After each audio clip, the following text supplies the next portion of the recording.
ये कहानी एक लेजेंडरी हिटमैन की, जो कि एक इंसिडेंट की वजह से छोटा सा बच्चा बन जाता है और इतना ही नहीं, उसे स्कूल भी जाना पड़ता है। खैर, कहानी की शुरुआत में हमें दिखाया जाता है एक लेजेंडरी हिटमैन जूजो ओगामी को, जो अपने मिशन पर जा रहा होता है। जैसे ही जूजो गुंडों के वेयरहाउस पर पहुंचता है, वो सबसे पहले सीसीटीवी कैमरा तोड़ता है और जैसे एंटर करता है और देखते हैं वहाँ बहुत सारे गुंडे हैं। ए बुड्ढे, कौन है तू? बच्चे, तेरे पास लाइटर है क्या? मैंने पूछा कौन है तू?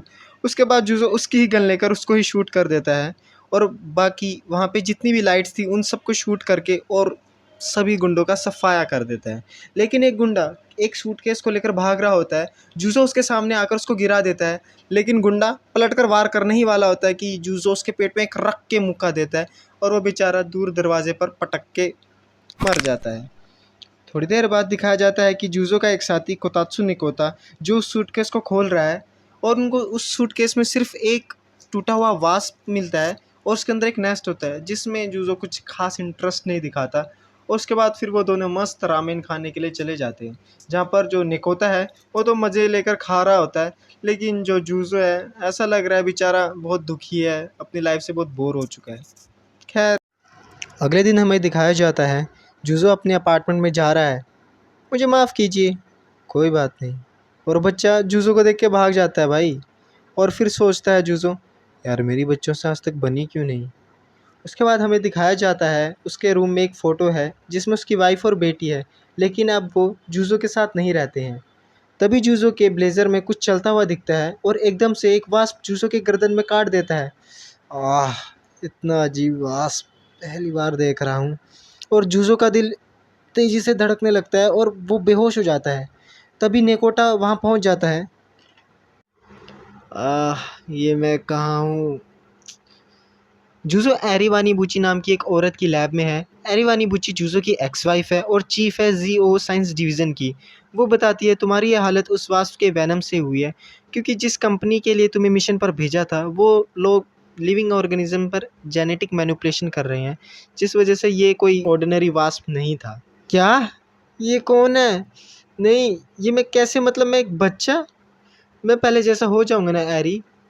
कुछ कह नहीं सकते। लेकिन तुम तो जीनियस हो ना एरी? तभी जूजो को उसके बॉस का फ़ोन आता है। हेलो, क्या ये तुम हो जूजो? हाँ, ये मैं ही हूँ, बस मेरी थोड़ी आवाज़ बदल गई है। और मैं ऐसे भी आपके लिए काम कर सकता हूँ, तो आप मुझे प्लीज़ साइन कर लेना। अ, मेरे पास तुम्हारे लिए एक परफेक्ट जॉब है। तुम्हें एक मिडिल स्कूल अटेंड करना होगा। क्या?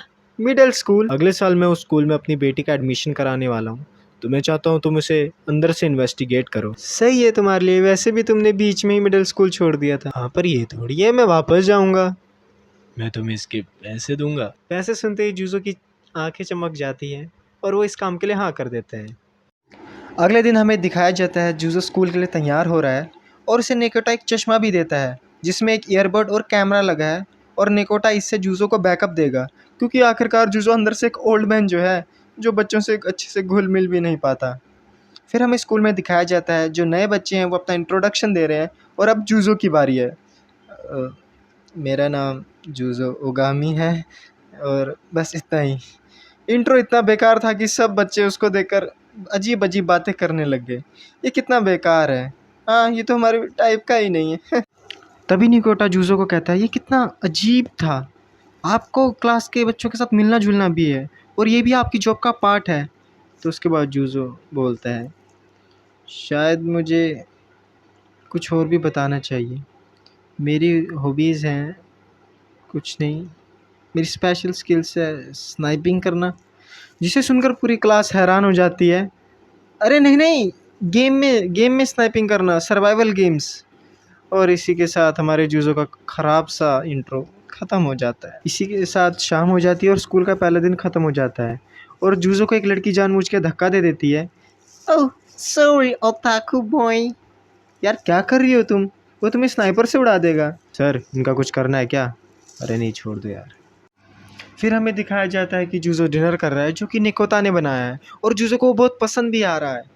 लेकिन निकोता उसको खाने के साथ साथ ज्ञान भी दे रहा है। सर, आपको पता नहीं लगने देना कि आपकी असलियत क्या है, ये भी आपका जॉब का पार्ट है। अगर आपकी असलियत पता लग गई तो वो आपको स्कूल से निकाल देंगे और आपको पैसे मिलने बंद हो जाएंगे। जिसको जूजो बहुत फ्रस्ट्रेटिंग और मतलब समझ भी रहा था बात। फिर हमें अगले दिन दिखाया जाता है कि टीचर सभी स्टूडेंट्स को पढ़ा रहे हैं। तब जूजो सोचता है कि इस एज में तो मुझे असैसिन के बारे में पढ़ाया जाता था और मैं असैसिनेशन भी करता था। पर लेकिन जैसे ही उसका ध्यान थोड़ा पढ़ाई में जाता है तो वो बहुत ज़्यादा ही उसको वो चीज़ इंटरेस्टिंग लगने लगती है। उस वो जो नंबर्स हैं, नेगेटिव नंबर्स, और वो बहुत मन लगा के पढ़ने लगता है। ये science, mathematics, social studies, language, ये कितनी मस्त है यार। और वो खुशी के मारे रोने लग जाता है भाई पढ़ाई का सुन। फिर जब रात को डिनर के लिए निकोता उसको बुलाने जाता है तो वो हैरान हो जाता है। बॉस आप ठीक तो है ना, क्या कर रहे हो ये आप? चुप करो, मैं अपना होमवर्क कर रहा हूँ। अगले दिन हमें स्कूल की शाम दिखाई जाती है। बॉस ये शोर कैसा है? वहाँ एक अजीब सा आदमी पांडा मास्क पहनकर सिक्योरिटी गार्ड को मुक्का मारता है, फिर पागलों की तरह उन दोनों लड़कियों पर अटैक करता है। बॉस ये दोनों तो वही लड़कियां हैं ना जिन्होंने कल आपको परेशान किया था। सही हो रहा है इनके साथ। इनकी एज मेरी बेटी जितनी है और मैं कुछ गलत होते हुए नहीं देख सकता। और फिर जूजो एक बच्चे का चॉक बॉक्स गिराता है और फिर एक स्विच बोर्ड को हवा में फेंकता है पांडा की तरफ और उसे बुलेट गन की मदद से तोड़ता है और हर जगह स्मोक स्क्रीन हो जाती है। और फिर हमारे जूजो के अंदर का हिटमैन जागता है और उस आदमी को एक रख के मुक्का देता है। पर जूजो को लगता है कि वो आदमी बेहोश हो जाएगा, लेकिन ऐसा नहीं होता है क्योंकि उसे रियलाइज़ होता है कि अब वो छोटा बच्चा है, इसलिए उसकी स्ट्रेंथ कम हो गई है। पर फिर भी वो आदमी की हालत ख़राब हो ही जाती है। फिर वो आदमी अपनी चड्डी में से एक बॉम्ब निकालता है और बोलता है मरेंगे तो साथ में मरेंगे। लेकिन जूजो उसके अखरोटों पे वार करता है और जिससे बेचारे की जान निकल जाती है और उसके हाथ से बॉम्ब छीनता है और आसमान में फेंक के उस पर शूट कर देता है। और जैसे ही सारा स्मोक हट जाता है तब वो दोनों लड़कियां देखती है कि उनके सामने जूजो खड़ा है। ओगामी कुन, क्या तुमने हमें बचाया? अरे नहीं नहीं, कोई अजीब सा आदमी आया था, इसकी पिटाई करके चला गया। मैं तो ordinary first year middle school का बच्चा हूँ जो एक नॉर्मल किड की तरह आता है पढ़ने के लिए। ये सुन के उन दोनों को यकीन हो गया था कि भाई हमें इसने ही बचाया। फिर हमें रात को दिखाया जाता है कि एरी और उसकी बेटी ये न्यूज़ देख रहे होते हैं। थोड़े दिन बाद हमें दिखाया जाता है कि क्लास में सब बच्चे ग्रुप चैट बना रहे हैं और सब बच्चे उसे ज्वाइन भी कर रहे हैं, लेकिन जूजो को छोड़कर। क्लास के सब बच्चे जूजो को अजीब समझते हैं और जूजो भी कहीं ना कहीं सोच रहा होता है कि हाँ भाई मुझे इग्नोर ही करो और मेरे से कोई इस बारे में पूछना भी मत। लेकिन वो दोनों लड़कियां जूजो के पास आती हैं और पूछती हैं हम ग्रुप चैट बना रहे हैं, क्या तुम ज्वाइन करोगे? तो और उस दिन के लिए शुक्रिया। तो जूजो फिर ग्रुप चैट ज्वाइन करता हुआ हमें दिखाया जाता है। और जैसे ही जूजो घर पहुंचता है वो देखता है कि ग्रुप में इतनी तेजी तेजी से मैसेज जा रहे हैं, भाई उसका तो दिमाग फिर जाता है कि ये हो क्या रहा है करके। फिर हमें दिखाया जाता है कि जूजो को एरी का कॉल आया है।